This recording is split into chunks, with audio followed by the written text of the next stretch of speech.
What is up, everybody? It is I, DPX. Welcome back to another episode, of the podcast, DPX Talks, for about an hour. I've been telling you for months now, I'm going to try to get a guest on the next episode, and then I kept failing, but I finally got a guest on here. It is MadT. What's up, MadT? What's good, everybody? It's MadT from the arcade consoles, and it's the first time I've been on the podcast. How you doing, DPX? I'm doing good. Yeah, it is the first time you've been on my podcast. Not the first time you've been on my channel. You made a couple little cameo appearances on solo missions earlier this year. Oh yeah. You know, if you guys watched the part 1 of the Switch 2 episode, he was in the game chat segment, and he was also. Okay, I'm gonna mute my phone so it doesn't buzz. He was also in another episode. He showed his face. I don't know if you want people to know that was you, but yeah, you're in that. We got some stuff to talk about. As long as it's brief. Yeah, we got some stuff to talk about. One thing I did not mention to you, MadT, was actually when I have a guest on here, one of the first things I ask is, what games have you been playing? Honestly, it's mainly been Mario Kart World, if I'm going to be completely honest with you. We got a segment about that later. Yeah, I literally just kind of I'm the type of, I'm like one of the editors for the arcade consoles, and I still have a lot of my backlog to edit because I've just been playing so much of Mario Kart World. I just can't stop. I don't know why. Yeah. Especially with where did I go? What has happened, but so you okay, TPX? You know, my webcam just disappeared from OBS. That was weird. Oh. Anyways, yeah, continue. No, well, it was Mario Kart World, and it was actually Super Mario Galaxy 2, because I had a sort of a craving for that game for whatever reason. And I think those are the only 2 games I've ever played recently, at least. Okay, that's cool. So, anything you've been watching recently that you want to mention? Like any new movies or shows? Well, not new, but like just any movies or shows you want to mention? Not really. I haven't been really watching a lot of movies or shows. I've just been on YouTube most of the time. Yeah. And playing games. But guess that's fair. I do want to mention this was going to be a topic, but I don't know if we have much to say really. Squid Game Season 3 came out today, and that's the final season of Squid Game. And I I haven't finished it. I watched the first 2 episodes, and they are quite crazy, I will say. But it's kind of crazy that Squid Game's over. You know, if it kind of felt like that was such a big deal when the first season came out, and then it's just been, we didn't get another season for a while, and then all of a sudden it's done. You know what I mean? So yeah, it's a little weird, but I'll probably have a review for season 3 when I finish that. It's even weirder that I haven't really heard much advertising for season 3. I feel like it just kind of showed up. You know how season 1 and season 2 were heavily promoted from Netflix. Yeah. But then season 3 just kind of showed up. I didn't. Not gonna lie. Oh. You there? I thought they were still huh? Your audio cut out. Oh, am I still here? No, you're still here. You're still here. Awkward moment on the podcast. Anyways, I don't know, Nick. Yeah, we're having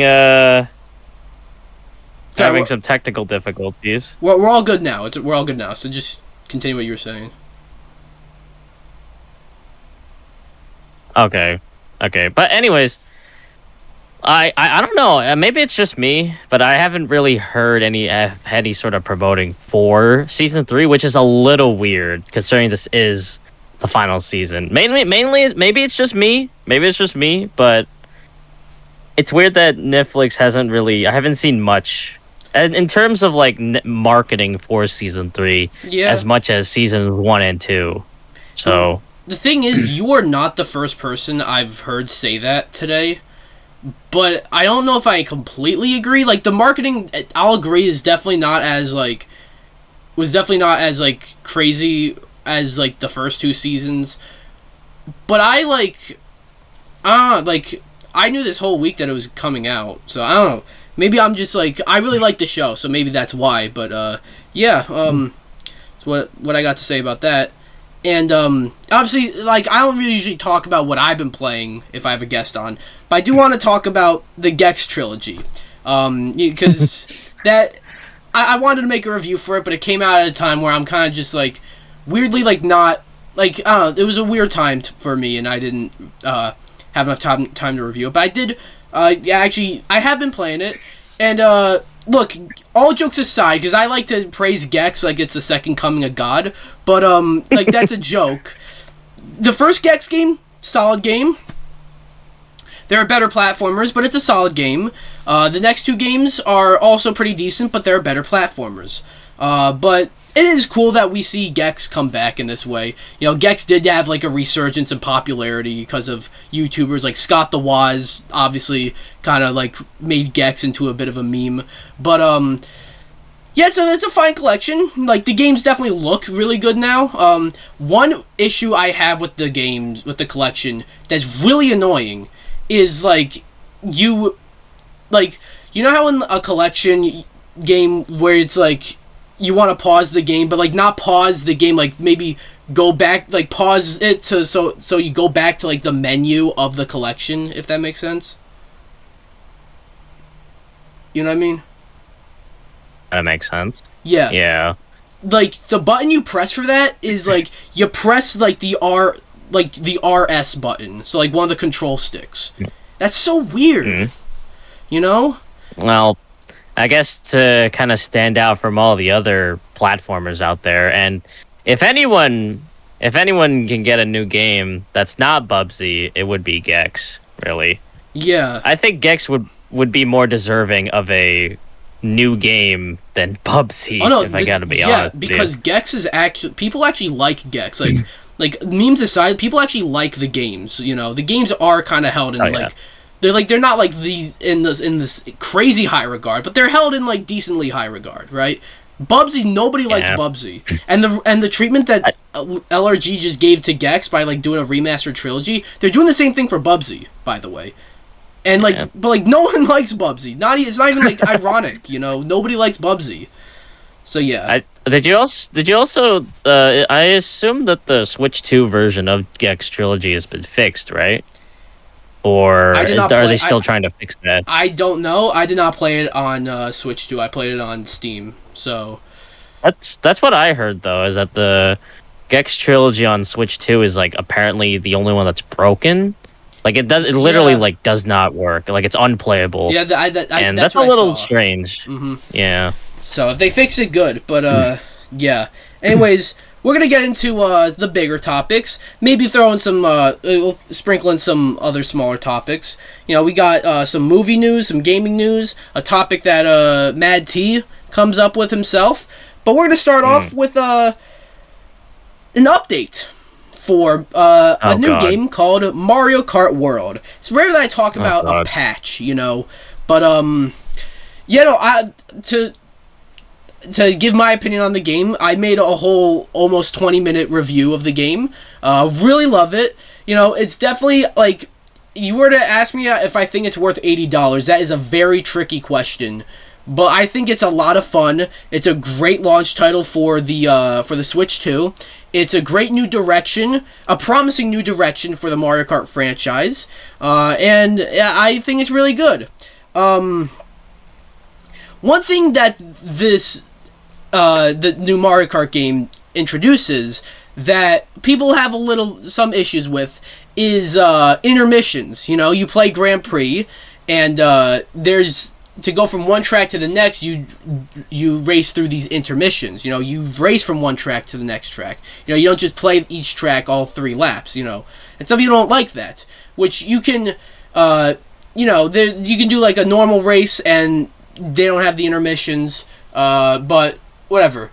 But one thing about online is if you selected random, this is another annoying thing about the game, where it gives you an option between 3 tracks and then random. Random could be any track. It doesn't have to be the 3 that are listed, and it doesn't always have the intermissions. Well, an update just came out for the game that increases the chances of the random button giving you a track with the intermissions, and people are not happy. This comes to us from GameSpot that reads, the headline is, New Mario Kart World patch is driving players up a wall in a bad way. So that's what it said. So it reads, Patch 1.1.2 for Mario Kart World hit Nintendo Switch 2 consoles recently, and with it came a few minor adjustments to tracks like Boost Cinema and Dino Dino Jungle. However, many players have taken to Reddit and other internet sounding boards to voice their displeasure with the match. As it seems to have made some unwelcome changes to online play. Multiple users have revealed that patch 1.1.2 makes it more difficult to have the standard 3-lap race when playing online with friends. Matchmaking, it seems, prefers what have been dubbed intermission races, or races where drivers must instead ride through the open map from one track to another, and then run a single lap on the new track. However, before each race, players were allowed to choose a track, and it was discovered that the random option would always choose a track from a standard 3-lap race until this patch changed it. Excuse me. Now, while the random option still sometimes offers a 3-lap race, intermission races have become more prevalent since the patch was pushed out. A reset era thread about the change has many players voicing their displeasure, such as user KillSteelWolf, who simply wrote, "Thanks, I hate it." Another user, BlueStarEXSF, said that Nintendo low-key completely ruined online, while a third, Foffy, said that the patch was, quote, ruining the traditional Mario Kart experience for no good reason. So yeah, then it kind of gives some patch notes, which the excerpt that I read kind of just went into that. I basically just read the whole article. So people are not happy about this. And look, I don't have that much of an issue with the intermissions, right? I think it's, like, the game, like, Mario Kart's taken a new direction, and, I think this is an interesting new direction. You get to see more of the world in Mario Kart World. And, also, if you want to just play, without the intermissions, you can just do normal races. But online's different, right? Online, you didn't always have the intermissions. So if you don't like the intermissions, online, you don't always get them, right? And random made it even less likely that you would get an intermission. Nintendo now patching the game to where it kind of fundamentally changes that aspect of the game. I can see why people are upset, and people saying that the game is ruined. I mean, that might be a bit. What were you gonna say? It's a bit It was a bit blown out of proportion. Yeah, to say I the least. wouldn't say the game's ruined. It still plays the same. But I get the frustration here. Nintendo's kind of forcing you to play the game a certain way, MadT, you kind of, texted me something like that yesterday. You were like, yeah. Nintendo's like, you're going to play this game our way and you're going to like it, No, like for real, but that's exactly how I feel that's how Nintendo is going about this. It's like, they put so much work into making all 200 plus intermissions in this game. Mm-hmm. Am I correct? Is there 200? I don't know, but it wouldn't shock me if there was. Yeah, but they made so many intermissions, and they put so much work, and then people are just not gonna play because most people are don't really like intermissions, and that's completely fine. Mm-hmm. I can see I'm in your boat too, DPX. Where I can see why people don't like intermissions. They don't require any skill. You just kind of unga boonga your way to victory, yeah. if you know what that means. like with mushrooms and golden mushrooms, there's like no skill whatsoever to intermissions. While as the 3-lap courses, you kind of need to learn the layout and learn the shortcuts. While there's a whole bunch of shortcuts into intermissions, so there's not much skill, which I can totally understand. But to say that the game is like completely ruined, or Nintendo has killed Mario Kart World not even a month into the game's launch, it's a little out of proportion, I will say. But it's been utter chaos ever since that patch came out. Like I think I'm in like a Mario Kart Discord, where specifically a Mario Kart modding Discord, and let me tell you, we have like a channel that's just a channel that's specifically more for Mario Kart World, and let me tell you, channel was in utter chaos when that patch came out. Like, some people hated it, some people love it. I'm not joking you, DPX. Some people actually wanted to off themselves because the Nintendo like quote unquote killed the game. And I wouldn't go that far. I mean, it is just a game, but it's like you kind of need to think why Nintendo does the way they do things. You know, it's like as an avid of Mario Kart World, I even play a lot of online, right? Yeah. I even played online last night with Ant Sam, and most of the random, every time we picked random, it would always choose the intermissions no matter what, and that went for like I think 4 games in a row. And yeah, it's a bit you know, it's kind of terrible, but as someone who actually kind of likes the intermissions, I'm not really bothered by them. But then we had some games where it's like it would choose like an actual 3-lap course, not through the random, but through like the actual 3-track selection. So it's not completely gone, which is a good thing. But it's a little less likely to get, which is a bit of a shame. So yeah. And also, what is also frustrating is that if they were to make changes to the online, like there's like some fundamental issues with the game when it comes to like online matchmaking, and they did this, you know, they did something that's like say what you want about like this change, how big of a deal it really is. Like, obviously, I think it was like pretty easy to expect people were gonna hate this, you know, but there's like actual issues with like, why can't you pick, like, why do you just have an option between 3 tracks online, you know? Why is it, how come when you join a lobby with someone, with a friend, you had just a bunch of CPUs? Why can't you just both join an online lobby, you know? It's just stuff like that. Like, why can't you just do free roam online? That's not it being in the lobby of a game, you know? Like, they can make changes like that. Some of those are probably harder than others, but some of those are easier than others, you know? They can make changes like that. Instead, they chose to do this, you know? So that's frustrating. And, it's like, Nintendo's like, you're gonna play this game the way we want you to play it, and you're gonna like it, you know? And that's frustrating, you know? Like, I don't really understand Nintendo's like whole philosophy. Like, they're literally like this. Not gonna lie, DPX. This game has just been controversial since the beginning. Yeah. Ever since that $80 price tag, it's just been controversy after controversy. Nintendo really can't do this now. Like, we don't need another controversy. Like, why does Nintendo do this? Like, I'm an avid Nintendo fan. That's just like, it's honestly kind of depressing to see. Yeah. I mean, they fumbled out of the gate by pricing this game at $80. So now it has that like cloud over it where it's like, it's good, but is it $80? You know? So yeah. And then they do stuff like this. Yeah, like, you've seen all the comments where it's like, you ever see those comments over like every Mario Kart World like video or you have to announcement or whatever? You have to repeat that because you cut out. This is an $80 game, by the way.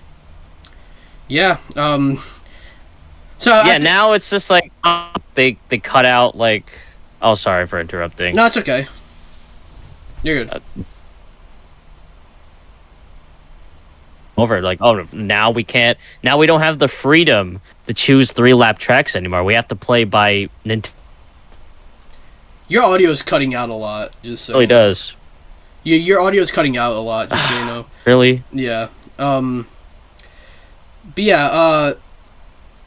So yeah, that's that. Back now. Are you gonna like? What's up?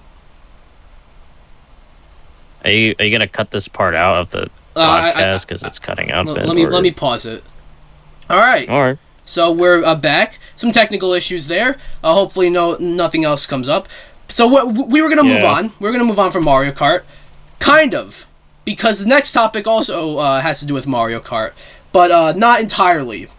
I don't typically cover like esports news, competitive Smash, competitive whatever, but there is like a competitive Smash player. He's best known for Melee, named Mang0. He's good friends with like Ludwig and all them. And Ludwig, he puts on a thing called Mario Kart, where basically how it works is you play Mario Kart, but like before you finish a lap, I think it's before you finish a lap, you need to finish like a thing of beer you have, right? Mang0 participated in Mario Kart, and he acted a little inappropriate, we'll say. And this comes to us from esports side.com, whatever the fuck. Mang0 banned on Twitch days after Mario Kart incident. What we know. So we'll read the excerpt here. The hits keep coming for Joseph Mang0 Marquez, as the Super Smash Bros. Melee player has now been banned on Twitch for an undisclosed amount of time in the continued aftermath of his recent inappropriate physical actions on a Mario Kart stream. As spotted by streamer bans on June 25th, Mang0's Twitch channel has been banned, just like with most okay, that's just whatever. Why was he banned? Right. While Twitch will share no information, Mang0's channel was likely banned for openly harassing multiple streamers, most prominently women like MiiKcast and Xtra Emily, with inappropriate physical actions while competing in Ludwig's most recent Mario Kart event. The actions took place across multiple streams, as the event was broadcast by a majority of the competitors on their personal channels on Twitch and YouTube. Following the stream, Ludwig announced that Mang0 would no longer be invited to attend or compete in future Mogul Moves events, which is like the events that Ludwig runs, in case you guys didn't know, because of his actions. Just a day later, Cloud9 confirmed that it would be releasing Mang0 from his contract due to the incident ending in 11-year sponsorship with the player. On June 24th, Supernova, one of the largest Super Smash Bros. Tournaments in the world, announced that its organizers has decided to ban Mang0 from attending and competing at Supernova 2025 in August. Mang0 posted his own statement confirming he supported these decisions and would be stepping away from content creation and likely competing in Melee to focus on his recovery and earning trust back following his actions. So yeah, it talks about other stuff, but I feel like that was kind of the important stuff right there. So yeah, we don't usually show clips on this podcast, also because it's like an audio podcast. I mean, it's on YouTube as well, but still. But even if I did, I probably shouldn't show that. If you've seen it, it's pretty bad. He's like air humping two women, like two streamers, MiiKcast and Xtra Emily. They're pretty big. These while they were streaming. Yeah, like on stream as well. Yeah. They're like clearly uncomfortable. Like you can kind of see Emily is like kind of like being a trooper about it. She's not like but like she's clearly uncomfortable. And like it's kind of, I guess it's kind of like a shtick for him. You know, he's the drunk dad of like esports. You know, but so I guess to him this was a shtick, you know, and people act differently when they're drunk. Some people are like depressed, some people are goofy, some people are horny. I guess he's just really horny and sexual when he's drunk. And obviously it had some backlash, you know, and rightfully so. I feel like there are people saying like, oh, Mang0 just ruined his career, and there's truth to that, you know. He did lose an 11-year sponsorship. He is banned from some Smash tournaments, and he's not being invited to any of Ludwig's events anymore. You know, but at the same time, like, people are acting like Mang0 did the worst thing in the world, and I've seen people come back and be forgiven for much worse, I will say. I'm not trying to defend Mang0. He's clearly in the wrong. He'll state that he's in the wrong. He put out a statement. I'm not going to read the statement because it's pretty long and pretty personal. And I guess, like, he basically apologized. He doesn't take, he does take accountability. I mean, he doesn't, like, defend himself. And one thing he does do, he says, like, he mentions how he's, like, a screw-up, and he's, like, he sucks or whatever, which I think, like, he's not defending himself, but by saying something like that, he's kind of trying to garner sympathy, if you know what I mean, because, like, that's just gonna have people be like, oh, it's okay, you're not a screw-up, but, like, and I'm not saying he is, but, like, he is kind of trying to, it does, I'm not going to say this is what he's doing, but it does seem like he's kind of trying to emotionally manipulate the reader by saying something like that, when he's clearly in the wrong, and he does otherwise defend himself. Honestly. Or not defend himself, I mean. But, yeah, I think, before you say what you're going to say, I'm just going to, like, I think it is a right move to, like, have him take a step back, not have him at these events, not have him at these Smash tournaments. You know, actions have consequences, and humping two women on a public live stream with millions of people watching, you know, and you have all these sponsorships, and you have, like, you are, like, somewhat of a public figure, you know, I think you can't really, like, get off of that scot-free. So, yeah, that's my thoughts. MadT, what were you going to say? Sorry to cut you off there, but... No, it's okay. Honestly, Mang0, surprising, you know, as surprised as this sounds, DPX, Mang0 is not the worst culprit for bad.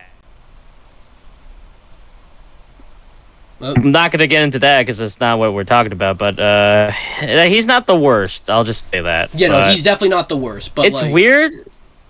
Yeah, it's weird that the Melee community has seen a whole lot of, excuse my language, a whole lot of shit. You can curse, I don't care. I guess, okay.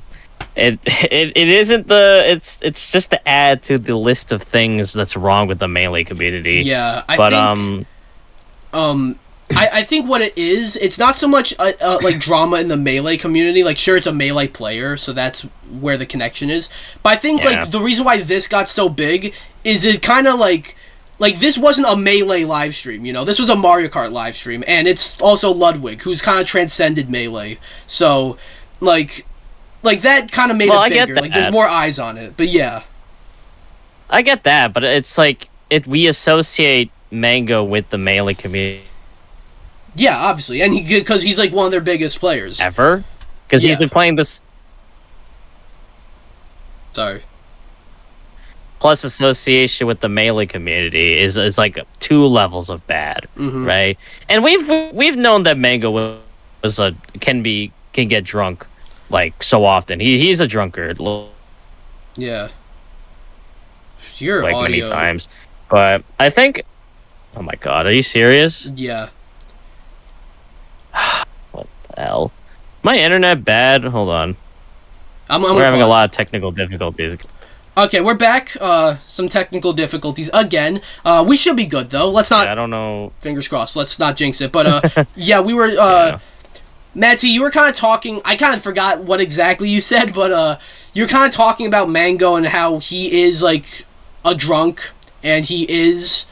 I guess it's like a hit for the melee He's community. a bit of a drunk. Yeah.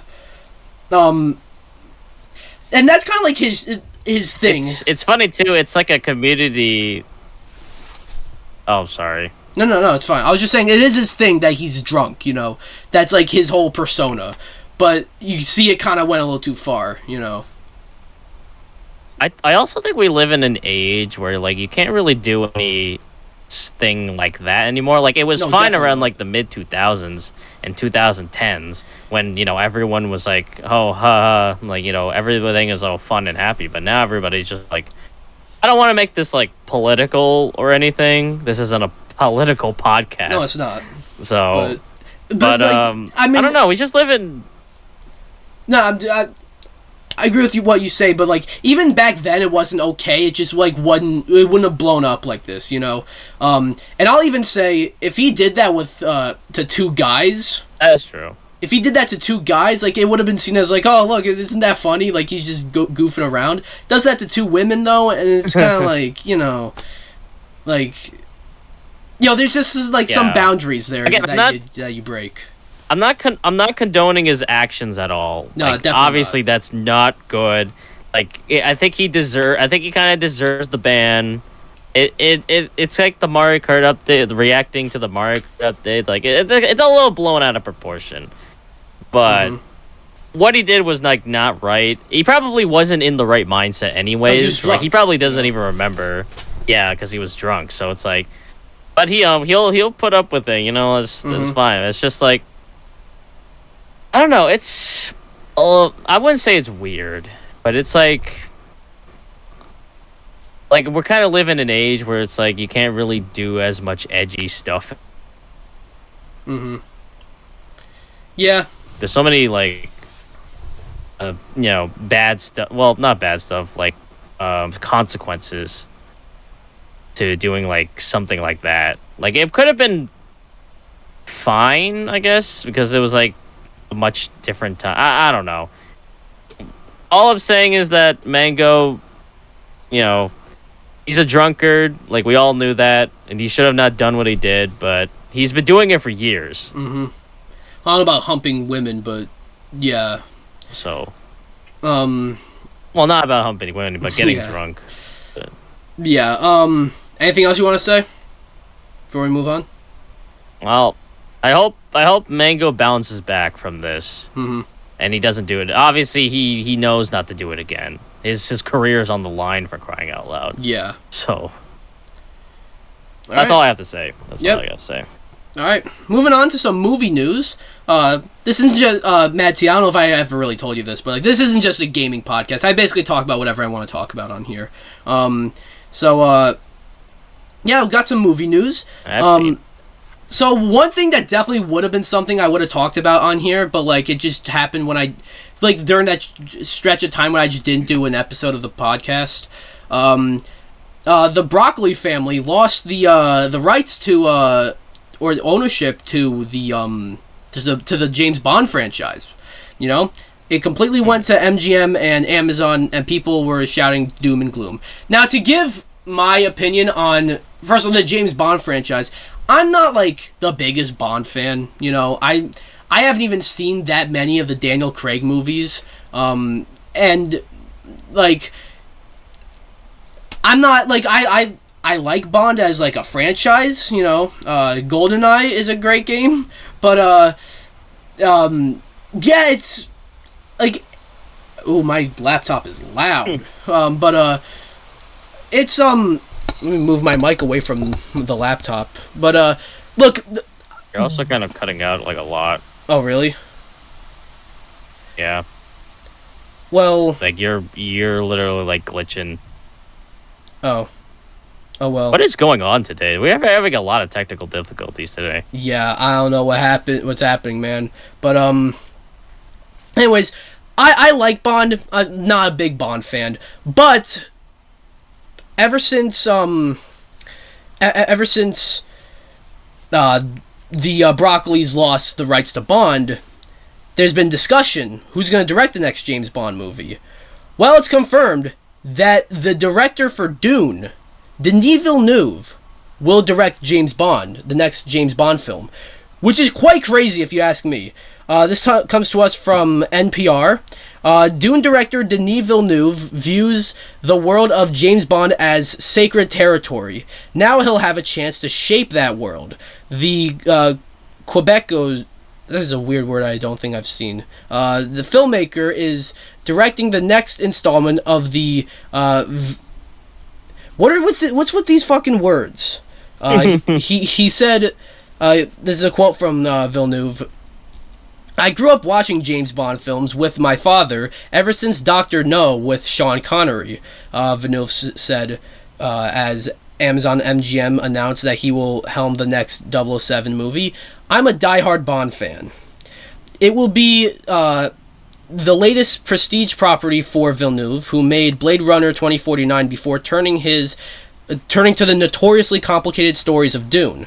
And then in quotes, that the nice thing about him, and he kind of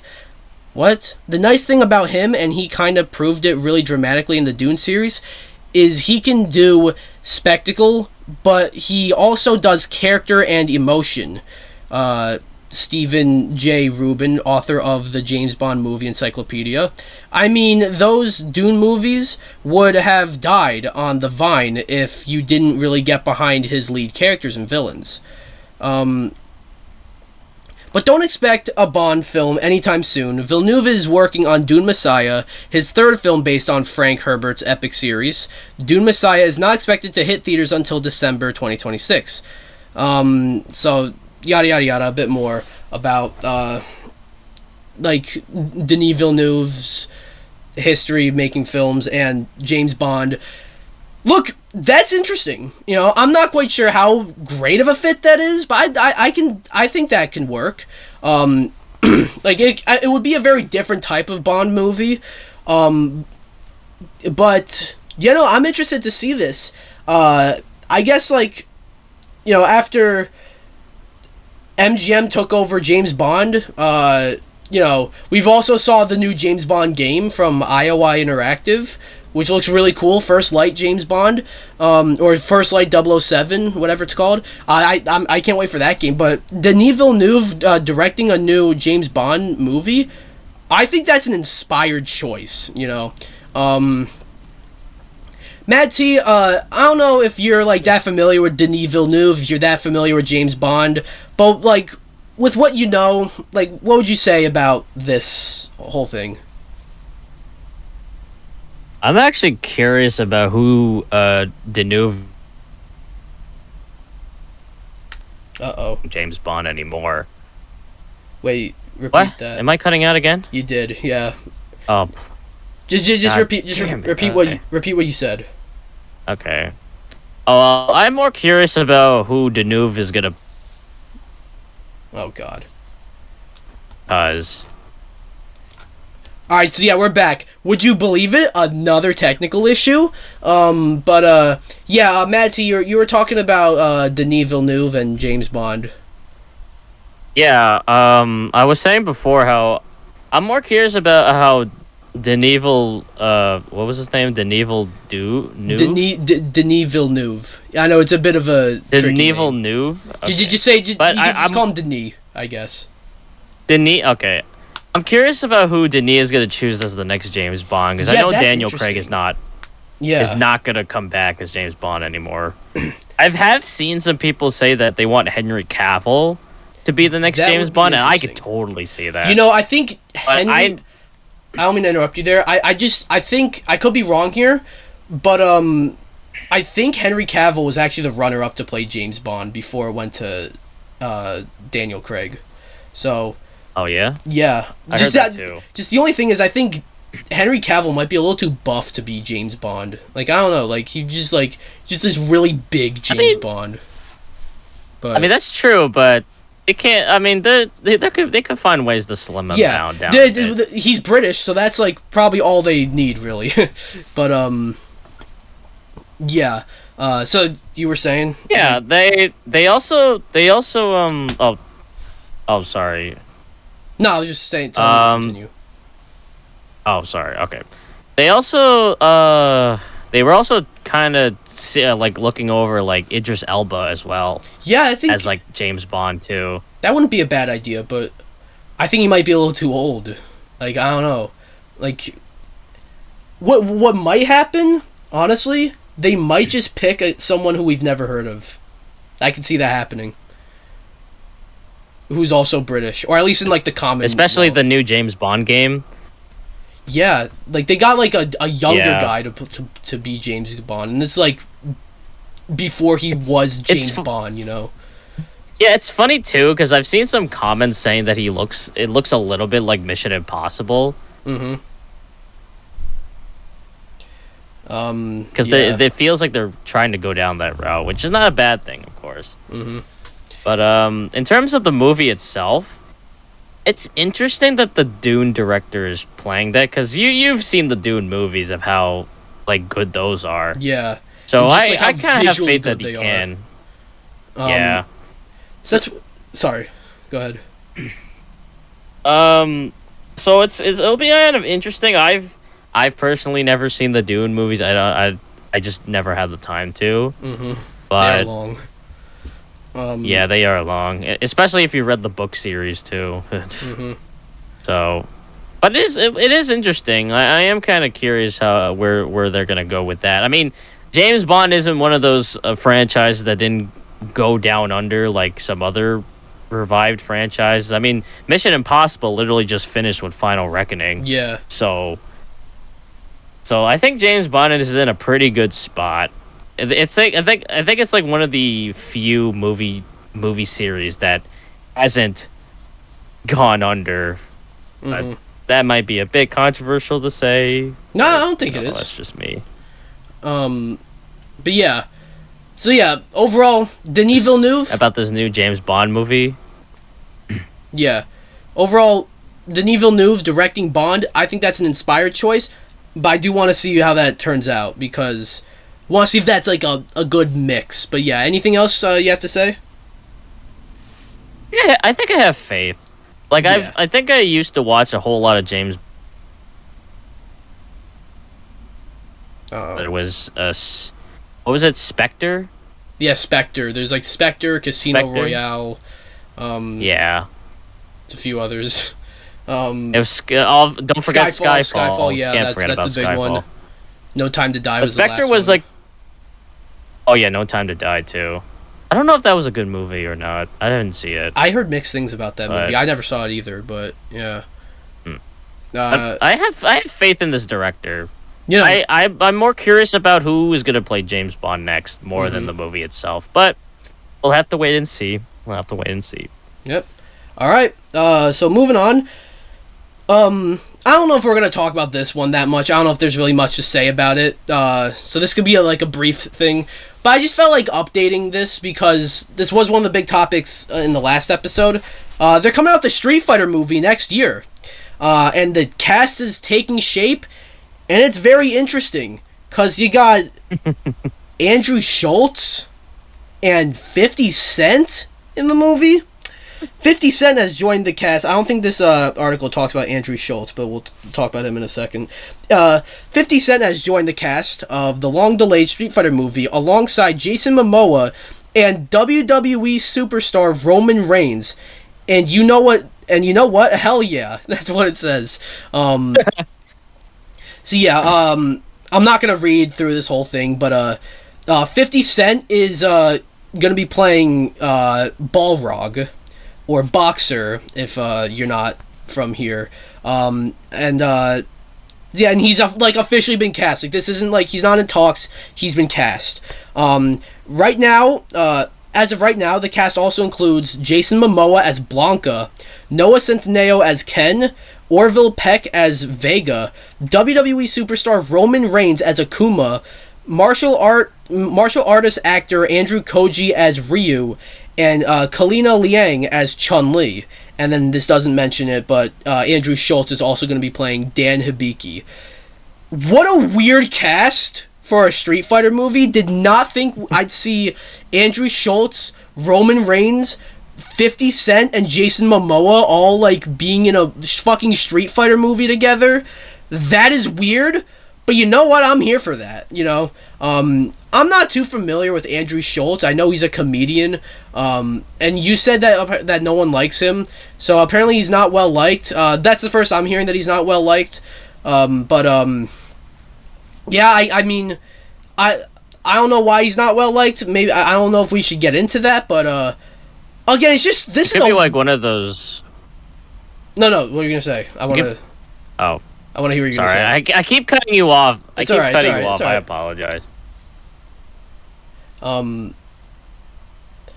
Like I do ramble. I don't know. So. It could be like one of those comedians. No, it's okay. I should probably let you finish first before I say the thing. So, but he's probably one of those comedians that's just an asshole in real life. Let's be for real. Yeah. Maybe that's why he's not liked, but no. That's all I have to say. So you can keep going. I mean, if he is not well liked, he's playing Dan Hibiki, who's supposed to be an absolute just goof and loser and probably get his ass kicked a lot. So you maybe get to see his ass get kicked. But yeah, like, I thought Roman Reigns being in this movie was, like, the weirdest one. Even though, like, he's a wrestler, and, you know, wrestling and acting is, like, one, but, like, similar but different. There's, like, acting involved, but, like, you look at the acting in wrestling, and it's not that good. Roman Reigns is a decent actor. Like, if you've ever seen him, like, emote, like, during his matches, like, he definitely has Hollywood potential. But even that, I thought it was a little weird that he's playing Akuma, you know, just not who I would have imagined playing Akuma. But so I thought that was the weird one. 50 Cent! That's... 50, like... I need to see this movie, you know? Like, I need to see this shit. So yeah, Not the choice I would have chosen for Balrog, if I gotta be honest. Like, I probably would have, like, nothing against 50 Cent. Like, he's great. You know, his music is fire. And if you ever heard him talk about, like, literally anything, like, I think you just like the guy. But, like, he's not an actor. So, I probably would have picked an actual actor before 50 Cent. But this seems like stunt casting. Obviously, I think it is stunt casting when you get people like 50 Cent, Roman Reigns, and Andrew Schultz. You know, three guys who are famous, and maybe they could act, but they're not actors, really. But I think, like, I don't think this movie's gonna be, like, you know, an Oscar-winning movie. It's just trying to be, like, a fun movie, and I think, like, I'm excited for this movie. Like, this is a fucking insane cast. So yeah, I don't have much else to say, really. MadT, anything else you gotta say about this? Honestly, I can kind of see this movie going down the corny route, like the original Street Fighter movie. Yeah. With a cast like this, I mean, I don't know, man. Like, I said this before when I was talking to another friend of mine talking about this movie, where it's like the cast might be weird, but the writing could be good. The writing could be good. Yeah, the cast could be interesting, but if you give them good material, and maybe they could bounce that off with their personality or something. It's like what you said. Andrew Schultz is a comedian that nobody likes, and Dan Hibiki is literally like the same thing almost. So it kind of works if you think about it. It kind of works. Mm-hmm. Like if I can see Andrew Schultz getting the beating the shit out of by Ryu and especially Akuma, then I'm here for it. You know. I'm pretty sure a lot of Andrew's haters would love to see that too, so I can kind of see it. It's a weird casting choice, but I can kind of see it. Yeah. Roman Reigns as Akuma is also weird because he's like, you look at the guy and like he's a pretty good wrestler. Like he has the build, yeah, he's but a big not dude as well. Yeah. Yeah, but have you seen Akuma in the games? And he's like a literal like fucking demon and shit. Mm-hmm. Roman Reigns does not fit that criteria at all. Like, he's supposed to be the bad guy. He's supposed to be, like, the heel character in wrestling. Yeah. But not as, like, the demon fucking hellspawn that is Akuma. That's a weird casting choice, I would say. Yeah. But it could be fun. I think it could be fun. Yeah. I am interested to see this movie. It's just, I hope it has good writing. That's all I have to say. Or, like, maybe not good writing, but, like, entertaining writing, you know? Like, it doesn't have to have good writing, just it has to not have bad writing, you know? It has to be. I would take it if it's a so bad that it's good type of movie, you know? If it's, you know what? If it's, like, the first movie, I'm good. Like, I'm happy. Did they announce anything for if what was his name? Bison? M. Bison was gonna show up in this movie or no? I mean, I would assume he is gonna show up because he is a big part of, like, Street Fighter lore, but they have not announced, like, who's playing him. It would be so cool if they made a homage to the original M. Bison actor, but I don't know. Yeah. If they give, like, I don't know how I'd react if I heard Bison in this movie say, like, for me, it was Tuesday. Like, he says that line again. Like, I don't know how I'd react. Either I'd be, like, excited or be like, oh, fuck you. You know? Because it is, like, a clear wink at the audience. But, yeah. We barely even talked about, like, the other cast members. Like, fucking Jason Momoa's playing Blanca. That's a weird choice. Yeah, that is weird. But and the rest of the cast is people I've never heard of, but they seem like they could be good fits. Like, they got the girl who plays the girl that's playing Chun-Li. Looks the part at least. So yeah, I think that could work. Actually, Jason Momoa playing Blanca actually makes a whole lot of sense because that's not his weirdest role. Yeah, if you remember the Minecraft movie. Yeah, I didn't. I still haven't seen the Minecraft movie, but that is a weird. That was a weird role for him to be in. So I don't even consider that the weirdest role he has. I just want to see Jason Momoa. This is going to be live action, so I want to see Jason Momoa all green and just rolling around with fucking, like, electricity coming out of him. Yeah. So yeah, that's that. I think we're gonna move on to this. This is actually something we both slacked off on. This we're bad at reporting here, but stop killing games. It's this, like, initiative, this whole thing that is going on. We got something from PC Gamer. Well, first of all, to my understanding, Stop Killing Games is this initiative to preserve games, you know, when they become unplayable, preserve them and make it so that you can still play them. I'm all for that. But this comes to us from PC Gamer. The headline is, "The Stop Killing Games initiative is close to its final deadline, and after that, its leader is understandably done. Either the frog hops out of the pot, or it's dead." Damn, okay. So, we'll read a bit of this. Ross Scott, also known as Accursed Farms on YouTube, has been fighting tooth and nail for almost a year to help spearhead game preservation, starting after it was announced that Ubisoft's The Crew would be shutting down permanently, ending support for the game. Scott launched the Stop Killing Games initiative. Excuse me.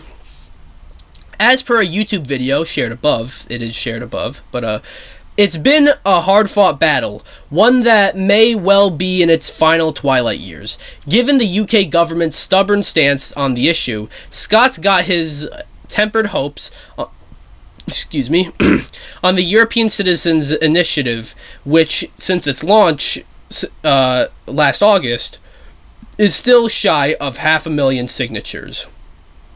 That makes a twofold deadline for the Stop Killing Games initiative, or at least one headed up by Scott, the UK petition, which ends July 14th, and the EU Citizens Initiative, which ends July 3rd. Scott figures the latter has more of a chance of succeeding, given the current law as often at odds with itself. Quote, the law wasn't written for this situation. The industry's terms might possibly be illegal, and traditional expectations are that games last indefinitely. Of course, publishers can't support games indefinitely, Scott explains, but by not giving expiration dates or end of life plans, that might be the situation they've put themselves in. That 1 million signatures, he argues, would have been an easy out that headache-having regulators would be incentivized to take. Quote, if we had rolled up with 1 million signatures, that would have been the easy way out for regulators, because then they would have then they would have a mandate. As for why he's still 500,000 signatures short, it's not because the initiative's unpopular. For most of the past year, the initiative has bounced back and forth between being the third and second most popular active initiative in the EU. The problem isn't getting gamers to care about games, it's getting people to care about anything. And frankly, that is a checkmate move. Okay, so I'm not going to read the rest of it. I think you get the idea. He's trying to... So, this guy from the UK... What was his name? I forgot... Sorry, I forgot his name already. Ross Scott. Shout out to Ross Scott, though. Like, trying to keep games alive, you know? That's cool. All for game preservation. Even bad games deserve preservation, you know? I said this when I reviewed... what's it called? The Capcom Fighting Collection 2. Most people mention that how... Capcom Fighting Evolution sticks out like a sore thumb because it's easily the worst game in that collection. One of the worst fighting games Capcom has ever put out, right? But even that deserves preservation because people worked on it. It exists. It was sold for money, and people should be allowed to play it. Even if it's bad, should be allowed to like form an opinion on it. You know what I mean? And it's also like something like that's like kind of a piece of gaming history where it's like the one Capcom versus Capcom game, you know what I mean? So, like, and yeah, I saw, like, Mutahar tweeted, like, even a game as bad as Concord deserves to be preserved. Okay, like, Concord took up, like, some big, topics on this podcast before, but, we'll just say, I'm for this initiative, and it's unfortunate that people aren't really, you know, doing anything about it, and the regulators don't quite seem to understand. Regulators seem to have, like, this old school approach to things, and, like, they don't quite see video games as, like, this serious art form. And, like, games that aren't being preserved, games that aren't, like, games that are getting shut down or, like, deleted, that's art. Like, even if it's bad, it's a bad piece of art, you know, bad work of art that is not available anymore, you know. So yeah, that's my thoughts. Stop killing games, I agree. MadT, what are your thoughts? It's honestly really sad to see, though, because nobody just seems to care about this. Well, like, I understand where he's coming from. Like, you know, companies like Ubisoft can just take games off the digital storefront without question and without us to really do anything about, especially bad games, like you said. Mm-hmm. But so I could kind of see the preservation part, really. Like, we need to really preserve, especially, like, physical copies of older games. And... like, I guess I also kind of see the fear in that because, like I said, companies can just take games off stores without any much question, and you know it's a little fucked up, you know. Mm-hmm. But the fact that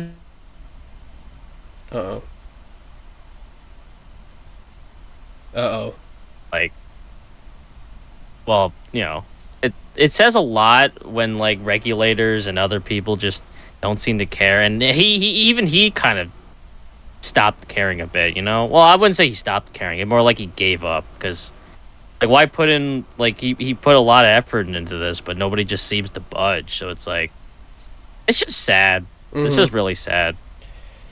Yeah. But here, you can look at it on the bright side like this. Maybe this initiative, maybe this petition, whatever, maybe this doesn't work out.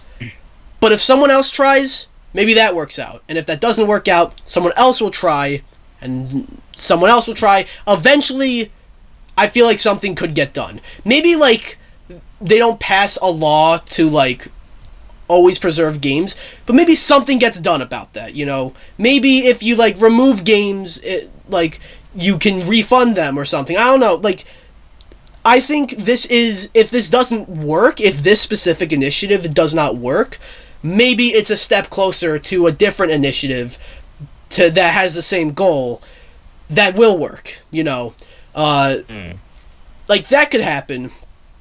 I think it's just, like, there's also a thing about, like, people are, like, the rise of digital media, people are just comfortable with digital, and it's easier to be like, yeah, I mean, who cares when you're digital, you know? The people who are all digital don't care about physical copies, because that's just, like, the opposite of what they're doing, right?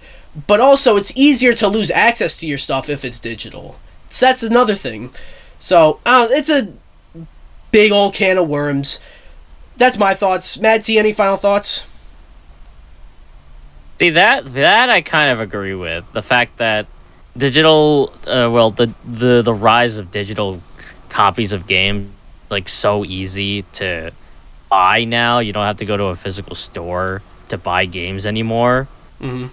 And it's just more comfortable to people. I mean, I get it. I mean, I have a few digital games myself. Sometimes you gotta buy digital, you know. Sorry to interrupt you there. Or so certain companies just are just doing digital only console, like Xbox, for instance, and hell, even PlayStation. Yeah. So unfortunately, yeah, this is where the industry is headed, and I could see that. You know, it's a lot more convenient. At the same time, there's like this huge caveat to that. Yeah. To where companies could just take it away anytime, and we can't do anything about it. And it's like, what's the point of the freedom of buying games and it? Like, it almost seems like we don't own it anymore, right? Yeah. That's the biggest culprit. That is the biggest culprit. This whole digital thing, and maybe that's what this movement was trying to do, like, so that we can at least preserve the physical copies of games, and also probably support those small, those small businesses that sells only old games. Probably support those. Yeah. Definitely support those. That's how we preserve them. But that's my 2 cents on it. All right. Moving on to this next topic. The Batman. One of my favorite movies from 2022. We've been waiting for a while for a sequel, though. And they confirmed that we're getting a sequel pretty soon after, but, like, I feel like it's just been delayed and delayed and delayed to the point where it's coming out in, like, October of 2027. And keep in mind, the first movie comes out in 2022. That's a fucking 5-year gap. Like, what? Like, but, do have some movement. Matt Reeves completes the Batman 2 script.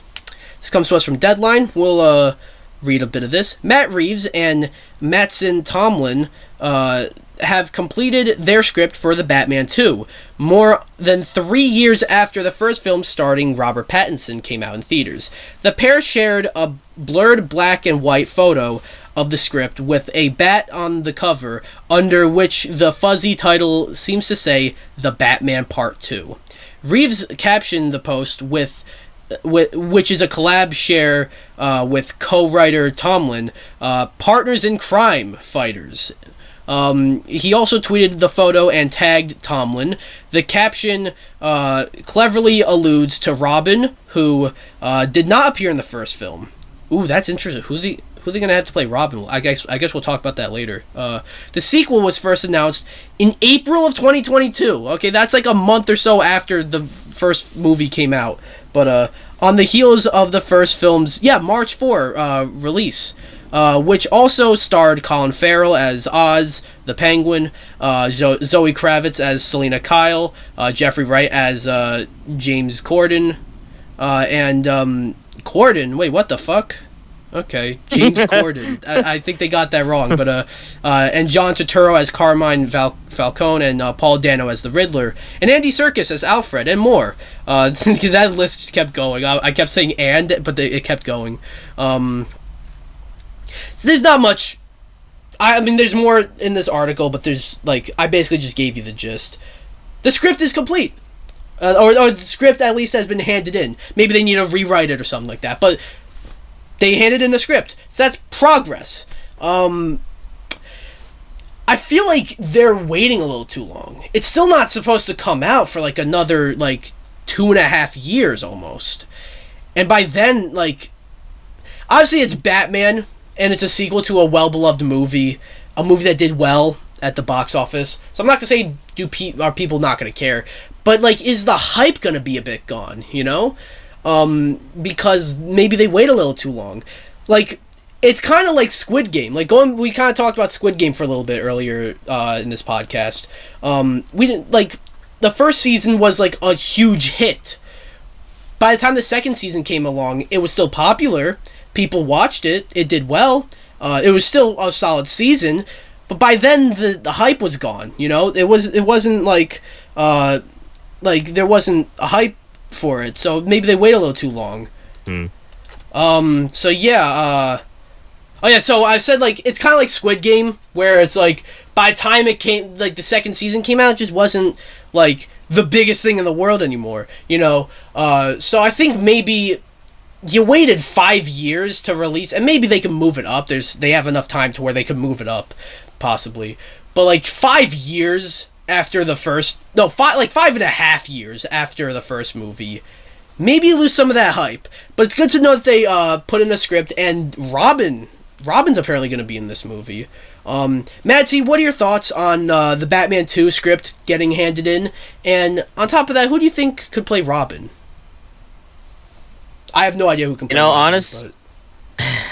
Honestly, as I always say, that the best stories usually come out a very long time, because Matt Reeves needed time to write the script, because he wanted to get it right. I get that. Not to cut you off, but he is also kind of notorious and sort of infamous for taking a really long time to get moving on stuff. Well, I'm saying is that I could totally get why, because I sometimes do that, where if I want to write the best stories, I really, really, really need to think about it. Mm-hmm. And it could take years to do that. It's Batman, of course, especially as good as a movie as the Batman was. You got to get it right the second time around, so I can kind of see why he took a long time. In terms of who could play Robin, I have no clue. Is a good question, honestly. Yeah. It's just who can bounce off of Robert Pattinson's Batman really no clue. Well, No clue. So, what's funny is that they could bring an actor from the Twilight movies as that would Robin. Be funny. Because obviously Robert has worked with them in Twilight before. Mm-hmm. So I feel bringing one person back from that series would make a lot more sense, but I don't really know a whole lot of actors that would fit Robin in this universe. Yeah. At all. I almost feel the funny, easy, boring answer would be Tom Holland. I'm not saying I want that, but no. But that's the he's too associated answer. With Marvel. Yeah, that's also he's true. Too. I mean, he's too busy both. working on. He's too busy working on Spider-Man 4. Yeah, if anything. I don't think there's anything in the contract that says he can't do both. But I don't see him doing both.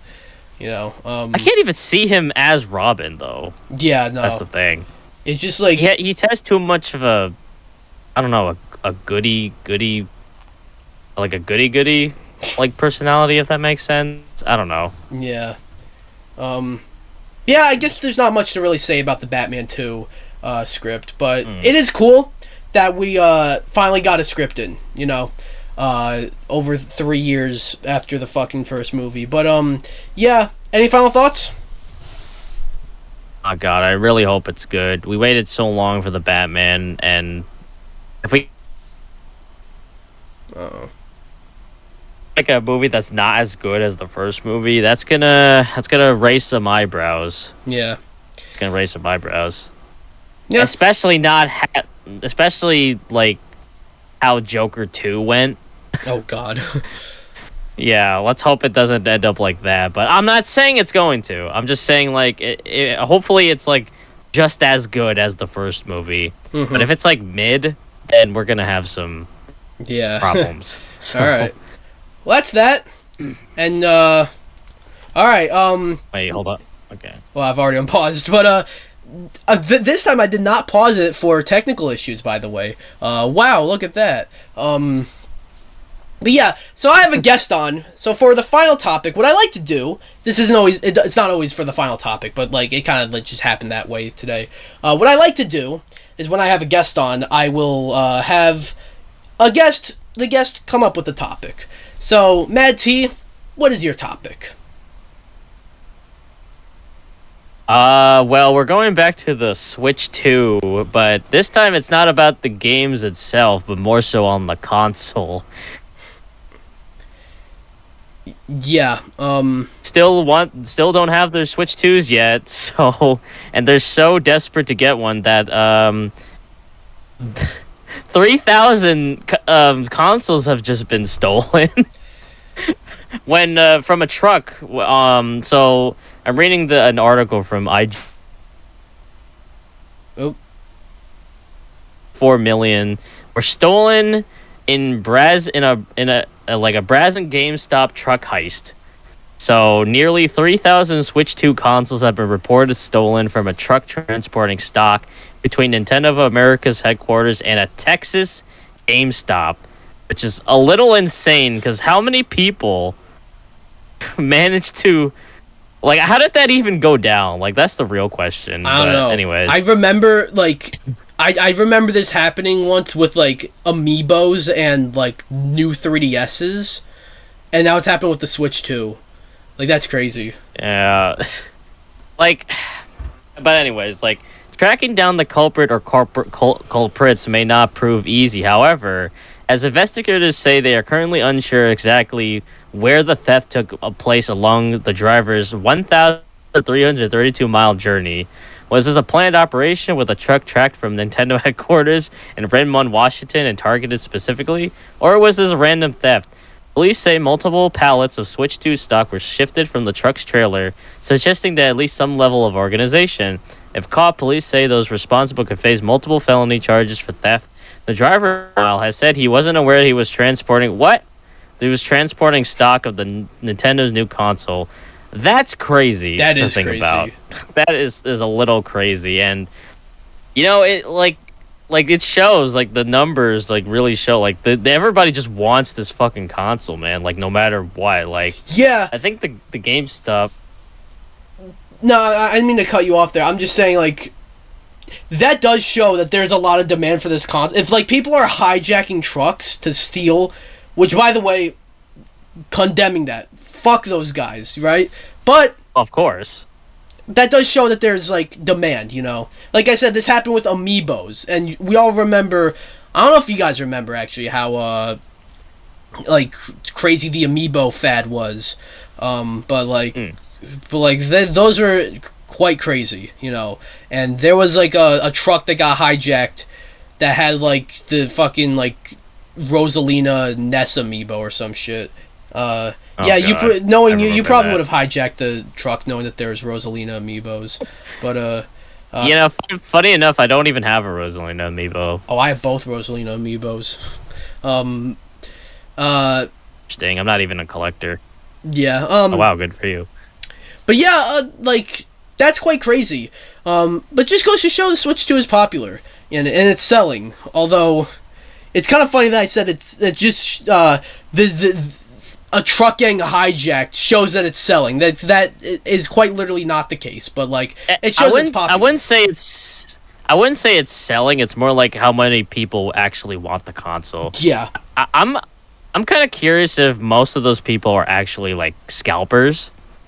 Probably. And are just stealing just to scalp it online for like thousands and thousands of dollars. Mm-hmm. And that's kind of fucked up. We live in an age where like scalping is much more commonplace now, and I'm glad Nintendo is finding ways to fight that off. Mm-hmm. But seems like they did a really solid job fighting that off for at least for pre-orders for the Switch 2. Yeah, that's true.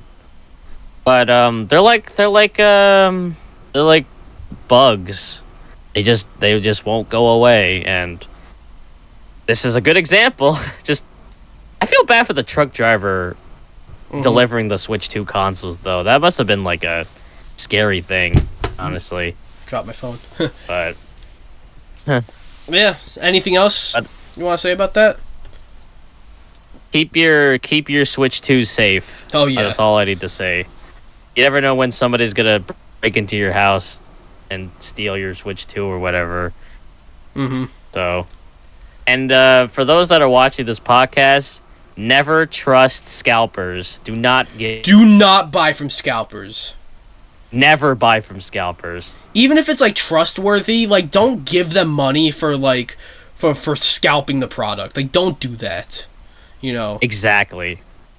Like even if it's not a scam, even if you will get the product, you're paying way more than you should be for it. Exactly. So yeah, I think that does it for this episode. MadT, thank you so much for joining me this episode. Where can people find you? Anything you want to plug? Hopefully I get. We did upload the final episode of the new Super Mario Brothers Wii on the arcade consoles. So if you want to check that out. In terms of my own channel, I don't really post much on there anymore. But I kind of.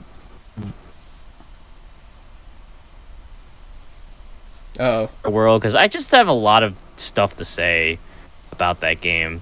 Like I want to like.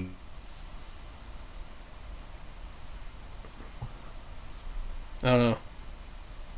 Did we lose him? We almost made it to the end. Did we lose you? What did I cut off? Like literally the whole segment? Pretty much, yeah. Okay. I'm gonna repeat myself. So, he just posted the final episode. We heard of that New part. Super Mario Brothers. We got that part. But like when you're talking about your own channel, you cut off. Oh, I wasn't. I haven't been really posting a lot. Mm-hmm. Critique video on Mario Kart World because I feel like I have a lot of other things to say about it. You're working on a video for Mario Kart World? Is that what you said? Yeah, like a critique video. Okay. I want to like skim through this whole thing. Kind of give my ups and downs. So only time will tell, though. So. Yeah. And of course, if you follow me on my other socials: Twitter, Blue Sky, Instagram, Twitch. If you're listening to this podcast on SoundCloud, it's on anything now, pretty much anywhere you get your podcast. So SoundCloud, Spotify, Apple Music, Amazon. It's on fucking iHeartRadio. If you're on there, go to YouTube, DPX Solo. I almost said DPX.com. That's not a real place, but maybe you should make a website or something. It might actually be. DPX is like the type of knife, so maybe it is actually a real place. But go to youtube.com/DPX Solo. You'll see if you only listen to me on like the audio versions, you get to see what I actually look like in the podcast on YouTube. You don't get to see what MadT looks like because he didn't have his camera on this video. But also I post other stuff on my YouTube, so go subscribe to that. Of course, subscribe to MadT whenever he uploads next. And we'll be back. I'll be back for another episode of DPX Talks for about an hour. Bye, guys.